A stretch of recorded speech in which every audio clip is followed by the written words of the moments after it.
आज जो हमने स्टार्ट करना है चैप्टर वो है यूनिट नंबर 6 नाइन्थ क्लास का, जिसका ताल्लुक वर्क, एनर्जी, पावर। ये तीनों चीज़ें आपको नॉन चीज़ें हैं। ये आप इस चैप्टर बहुत इजी है। अक्सर आपका ये जो चीज़ है ना आम रूटीन से ताल्लुक है इसका। आप देखेंगे कि आप ये फॉर्म होती है वर्क की, ये फॉर्म होती है एनर्जी की, ये इसको पावर कहते हैं। इस तरह इनमें ज़रा सा बस डिफरेंस है, वो उन्हीं चीज़ों के बारे में हमने पढ़ना है। सबसे पहले हम बात करते हैं वर्क की। आपने अक्सर देखा होगा, आप अपने घरों में किसी चीज़ को उठा के एक जगह से दूसरी जगह लेके जाते हैं। आप यही कहते हैं हमने फोर्स लगा के लेके जाए, लेकिन जब आप फोर्स लगाते हैं वो चलो ठीक है, लेकिन जब आप फोर्स लगाने के बाद उस चीज़ को उठाने के बाद आप डिस्प्लेस भी होते हैं, तो तब आप क्या करते हैं, तब आप फोर्स नहीं लगाते, तब आप वर्क कर रहे होते हैं with the help of force. Acting force कर रही होती है, लेकिन आप वर्क कर रहे होते हैं, काम कर रहे होते हैं। वर्क की यानी बहुत सारी एग्जाम्स हैं। अब मैं बोल भी रहा हूँ ना, तो ये भी वर्क हो रहा है, ठीक है। क्योंकि वर्क कैसे हो रहा है, ये मेरी आवाज़ आपके कानों तक आ रही है सपोज, तो ये साउंड जो सी है ये भी एनर्जी की फॉर्म है और एनर्जी वर्क की फॉर्म है, ठीक है। तो एनर्जी हो गया, वर्क हो गया, ये सेम ही होता है। इसी तरह हम भागते हैं तब भी हम वर्क करते हैं। अब वो वर्क काइनेटिक एनर्जी के बराबर होता है। हम किसी चीज़ के ऊपर चढ़ते हैं तब भी हम वर्क करते हैं, वो वर्क पोटेंशियल एनर्जी के बराबर होता है। तो ये सारी वर्क की ही आगे किस्में हैं जिसको हम एनर्जी में कन्वर्ट कर लेते हैं, ठीक है। तो वर्क के लिए पहले दो चीज़ों का होना ज़रूरी है, एक फोर्स लगना, दूसरा फोर्स की वजह से बॉडी का डिस्प्लेस होना ज़रूरी है। अगर बॉडी डिस्प्लेस नहीं हो रही होगी तो वर्क नहीं हो रहा होगा, ठीक है। अब बॉडी डिस्प्लेस हो रही है लेकिन फोर्स नहीं लग रही, तब भी वर्क नहीं हो रहा। अब फोर्स भी लग रही है और बॉडी डिस्प्लेस भी हो रही है, तब भी वर्क नहीं हो रहा होगा। वो एक खास कंडीशन है, वो हम आगे आपको बता देंगे क्या कंडीशन होगी, ठीक है। तो चलते हैं सबसे पहले वर्क की तरफ। तो वर्क क्या होता है, वर्क के लिए दो चीज़ें मैंने आपको, फोर्स और डिस्प्लेस, ठीक है। तो work is a product of force and displacement S in the direction of force. तो यहीं से इसकी डेफिनेशन आएगी, work is done when a body force acting on a body displace in the direction of force, ठीक है। Body पे force लगती है और वो डिस्प्लेस हो जाती है इन द डायरेक्शन ऑफ फोर्स। तो वर्क को बड़े W से शो करते हैं, F इंटू एस इसका फार्मूला है, ठीक है। तो ये सपोज कर लिया जी, ये मेरे पास एक ब्लॉक है, इस ब्लॉक पर क्या किया जी, मैंने फोर्स लगाई F और ये ब्लॉक यहाँ से मूव करके इधर आ गया, ये डिस्प्लेसमेंट इसने कवर किया, तो ये वर्क आ जाएगा आपके पास।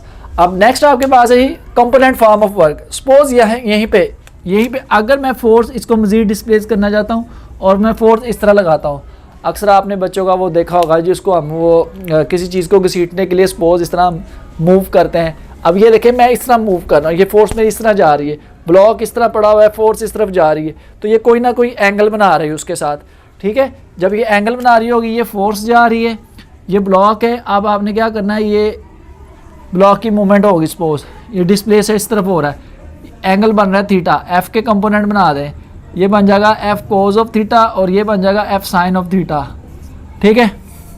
अब डायग्राम की तरफ देखें, ये डिस्प्लेसमेंट इस तरफ है, फोर्स इस तरफ है। फोर्स का कौन सा कंपोनेंट डिस्प्लेस हो रहा है एस की तरफ या एक्ट कर रहा है एक्स की तरफ, कौन सा कंपोनेंट जो एस की तरफ एक्ट कर रहा है जी, वो आपके पास एफ कोज ऑफ थीटा, इसको इफेक्टिव कंपोनेंट ऑफ फोर्स कहेंगे, जो कि जिसकी वजह से वर्क हो रहा होगा, ठीक है। तो ये वर्क डन का आपके पास फार्मूला आ जाएगा F cos of theta multiply by S, या W is equal to F S cos of theta.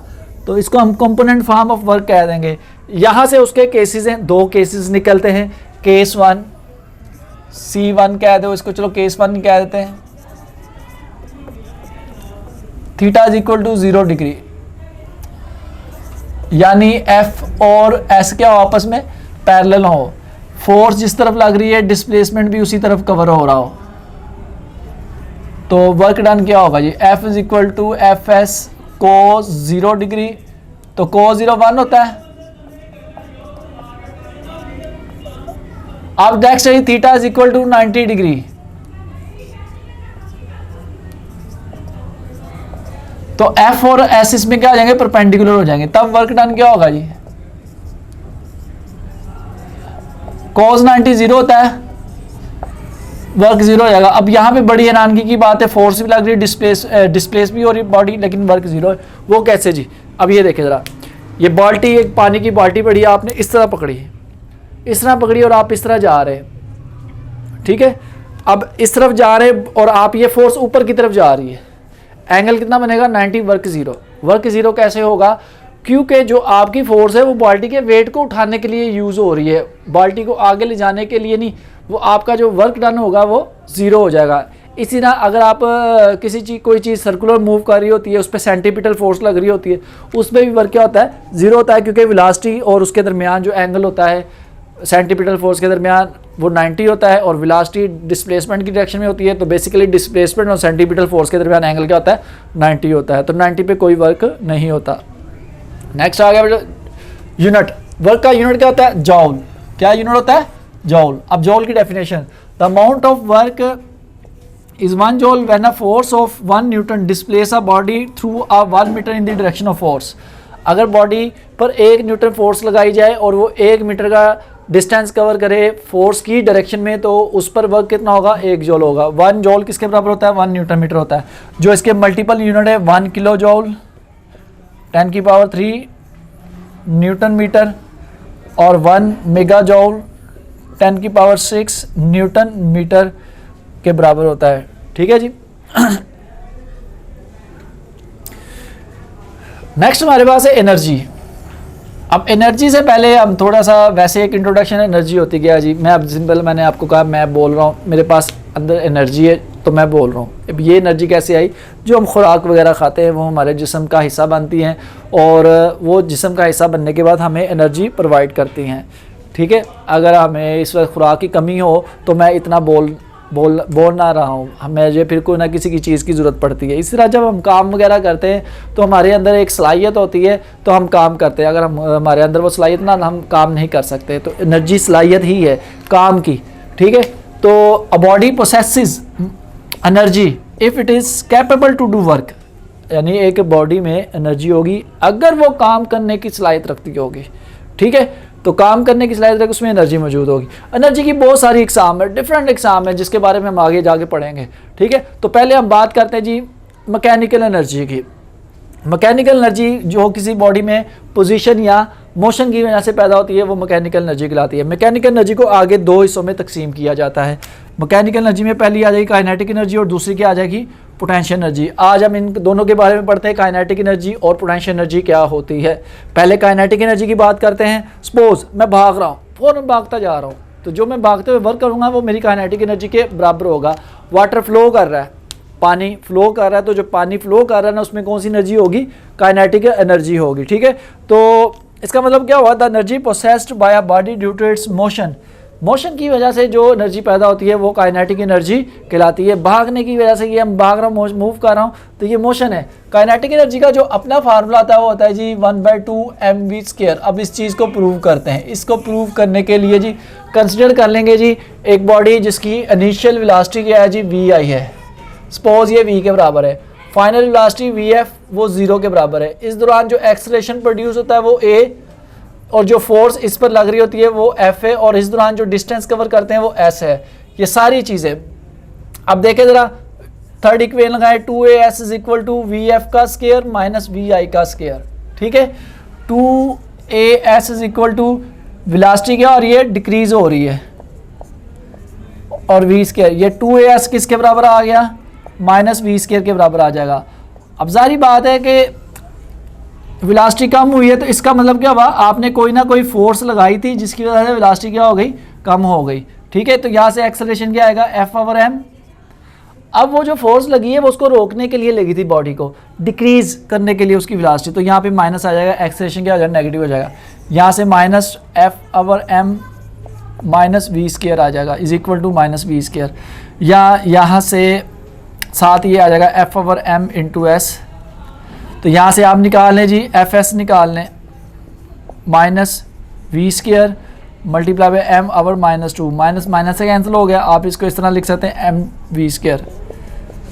अब ये किसके बराबर है? वर्क के। ये वर्क कौन सा है? ये वो वर्क है जो आपने उसको रोकने के लिए किया है, जो कि मूव करती हुई बॉडी आ रही थी। और जो रोकने के लिए, किसी बॉडी में मोशन हो उसको रोकने के लिए जो वर्क किया जाता है वो उसकी काइनेटिक एनर्जी के बराबर होता है। सपोज मैंने किसी बॉडी मेरी तरफ आ रही है, मैंने मैंने पकड़ना है उसको, तो अगर बॉल की एनर्जी 10 जॉल है तो मुझे 10 जॉल वर्क करना पड़ेगा। अगर बॉल की एनर्जी 100 जॉल है तो मुझे 100 जॉल वर्क करना पड़ेगा। ठीक है, तो ये आपके पास काइनेटिक एनर्जी के बराबर होगा। ले जी, ये आपके पास काइनेटिक एनर्जी का प्रूफ आ गया। Kinetic energy is equal to 1/2 mv²। दूसरी जो टाइप है पोटेंशियल एनर्जी है। पोटेंशियल एनर्जी से पहले थोड़ा सा कॉन्सेप्ट ले लेते हैं। देखिए ज़रा, मैं एक कील को दीवार के अंदर मैंने क्या करना है जी, नॉक करना है जी, तो ये बीट करना है। ये कील है, ये मैंने दीवार के अंदर किया जी, मैंने यहाँ से हैमर इस तरह ली है, ठीक है।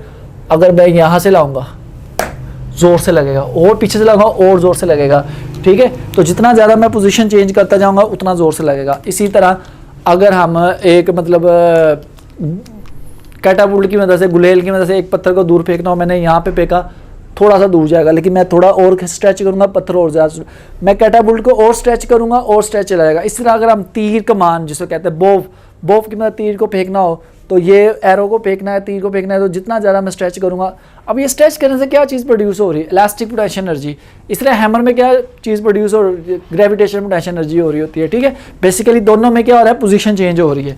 तो ऐसी energy possessed by a body due to its position is called या is known as potential energy, ठीक है। यहाँ पर अब इसका फार्मूला पढ़ते हैं। पोटेंशियल एनर्जी का जनरली फार्मूला हम लेते हैं mgh, इसको ग्रेविटेशनल पोटेंशियल एनर्जी कहते हैं। एक बॉडी ये ज़मीन पे पड़ी हुई है, इसका मैस m है, इस पे मैंने फोर्स लगाकर इसको हाइट h पे ले गया, ठीक है। तो अब जारी बात है, मैंने इस पे वर्क किया, वर्क कितना होगा जी, फोर्स इंटू डिस्प्लेसमेंट। अब वो डिस्प्लेसमेंट किसके बराबर है, h के। फोर्स मैंने कितनी लगाई है, मैंने उसके वेट के बराबर फोर्स लगाई है, और वेट कितना होता है, mg होता है। वैल्यू पुट कर देंगे तो ये आ जाएगा mgh आ जाएगा, और ये वर्क किया, ये वर्क जाकर उसकी पोटेंशियल एनर्जी में कन्वर्ट हो जाएगा, तो ये आ जाएगा आपके पास potential energy is equal to mgh के। ये फार्मूला है पोटेंशियल एनर्जी का। नेक्स्ट हमारे पास है फॉर्म्स ऑफ एनर्जी। एनर्जी के बारे में यानी वर्क के बारे में मैंने आपको बताया था, वर्क की काफ़ी टाइप्स होती हैं जिसमें एनर्जी आ जाती है, और वो एनर्जी आगे मज़ीद तकसीम हो जाती है। अब एनर्जी की बहुत सारी टाइप्स है, लेकिन यहाँ पे हम 7 टाइप्स के बारे में पढ़ेंगे। सबसे पहले आपके पास है जी मैकेनिकल एनर्जी। मैकेनिकल एनर्जी अभी मैंने कहा, मैकेनिकल एनर्जी 2 एनर्जी में तकसीम होती है, काइनेटिक में और पोटेंशियल में।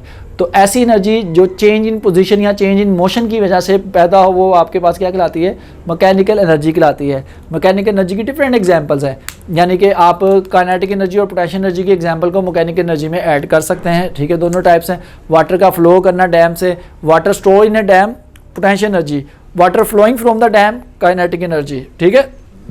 अ running man kinetic energy, running car kinetic energy, rising hammer, हथौड़े को कोई आपने ऊपर किया तो उसमें पोटेंशियल एनर्जी हो जाएगी। ये दोनों मैकेनिकल एनर्जी की टाइप्स में आ जाती है। नेक्स्ट आपके पास है जी हीट एनर्जी। हीट भी एनर्जी की फॉर्म होती है जो कि हॉट बॉडी से कूल बॉडी की तरफ ट्रांसफर होती है, ठीक है। तो वो हीट एनर्जी कहलाती है। अब हीट एनर्जी आप डिफरेंट तरीकों से हासिल कर सकते हैं।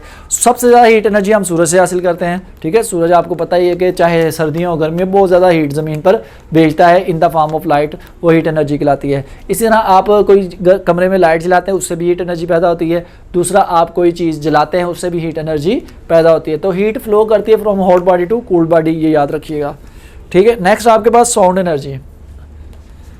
Sound is a form of energy which is produce by vibrating a body. अगर आप जिस्म को वाइब्रेट कर रहे हैं तो साउंड क्या होगी जी, पैदा हो जाएगी। जिस तरह आपके पास स्टार जो होता है, गिटार होता है, ठीक है, तबला होता है, ढोल होता है, आप इनको वाइब्रेट करते हैं, एनर्जी पैदा होती है।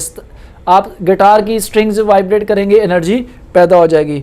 उसके बाद आपके पास है केमिकल एनर्जी, ठीक है। Chemical energy the energy produce during the chemical reaction, ठीक है। आपको पता है कि अक्सर रिएक्शन क्या होते हैं, एक्सोथर्मिक होते हैं। एक्सोथर्मिक जिनमें एनर्जी निकलती है इंटरनली, अगर वो एंडोथर्मिक भी ना, इंटरनली कुछ ना कुछ इनकी एनर्जी होती है जो प्रोड्यूस होती है केमिकल रिएक्शन के दौरान। अब वो एनर्जी खारिज हो रही है या इंटरनली प्रोड्यूस हो रही है या उनको देनी पड़ रही है, वो सारी की सारी क्या कहलाएगी, केमिकल एनर्जी कहलाएगी। इस तरह आपने सेल, बैटरी का सेल होता है, उसमें भी केमिकल एनर्जी होती है, ठीक है। आप घरों में जो बैटरी यूज़ करते हैं उसमें भी केमिकल एनर्जी होती है। नेक्स्ट आपके पास है इलेक्ट्रिकल एनर्जी। इलेक्ट्रिकल यानी इलेक्ट्रिकल का ताल्लुक चार्जेस है। ऐसी एनर्जी जो चार्जेस की मोशन की वजह से पैदा होती है। The energy produced due to the motion of the charges is called electric energy, ठीक है। ये आपके घरों में जो बिजली आती है वो भी इलेक्ट्रिक एनर्जी होती है। बैटरी के सेल में केमिकल एनर्जी होती है, लेकिन आप उसको कन्वर्ट इलेक्ट्रिक एनर्जी में करते हैं, ठीक है। आगे उसको इलेक्ट्रिकली यूज़ करते हैं, केमिकल को इलेक्ट्रिक एनर्जी में कन्वर्ट किया जाता है। Light energy, light is a form of energy which consist of small packet of energy, जिसको आप क्या कहते हैं, फोटान्स कहते हैं। कोई भी लाइट एनर्जी है वो पैकेट ऑफ, छोटे छोटे पैकेट ऑफ एनर्जी पर मुश्तमिल होते हैं, उन पैकेट्स ऑफ एनर्जी को आप क्या कहते हैं, फोटान्स कहते हैं। सबसे ज़्यादा जो लाइट एनर्जी है वो हम सूरज से हासिल करते हैं। सन से जो लाइट एनर्जी हासिल की जाती है, ये कहा जाता है कि सूरज एक दिन में जो ज़मीन पे एनर्जी भेजता है वो 30 लाख टन कोयला जलाने से उतनी एनर्जी हासिल की जाती है। आप खुद सोच लें कि सूरज कितनी ज़्यादा ज़मीन पर एक दिन में एनर्जी भेजता है, ठीक है। तो सबसे ज़्यादा जो बड़ा लाइट सोर्स है वो क्या जी, आपके पास सन है। इसके अलावा आप जो घरों में लाइट एनर्जी जो होती है इलेक्ट्रिक बल्ब, इलेक्ट्रिक लैंप वगैरह से भी हासिल कर सकते हैं। इसी तरह किसी चीज़ को, कोयले को जलाते हैं, उससे भी जो आग निकलती है, आग जो होती है वो भी लाइट एनर्जी क्या करती है, पैदा करती है। न्यूक्लियर एनर्जी, न्यूक्लियर आपको पता ही है कि न्यूक्लियस से ताल्लुक है, यानी न्यूक्लियर रिएक्शन के दौरान जो एनर्जी हासिल होती है वो न्यूक्लियर एनर्जी कहलाती है। The energy produce during the nuclear reaction in the form of heat या रेडिएशंस, हीट और रेडिएशन की फॉर्म में जो एनर्जी हासिल होती है वो न्यूक्लियर एनर्जी कहलाती है। अब न्यूक्लियर रिएक्शन आपके पास ज़्यादातर दो तरह के होते हैं, न्यूक्लियर फिशन रिएक्शन और न्यूक्लियर फ्यूज़न रिएक्शन। इनके बारे में हम अगले टॉपिक में पढ़ेंगे, फिशन और फ्यूज़न रिएक्शन कौन से होते हैं, ठीक है। यहाँ पर ये इतना ही है।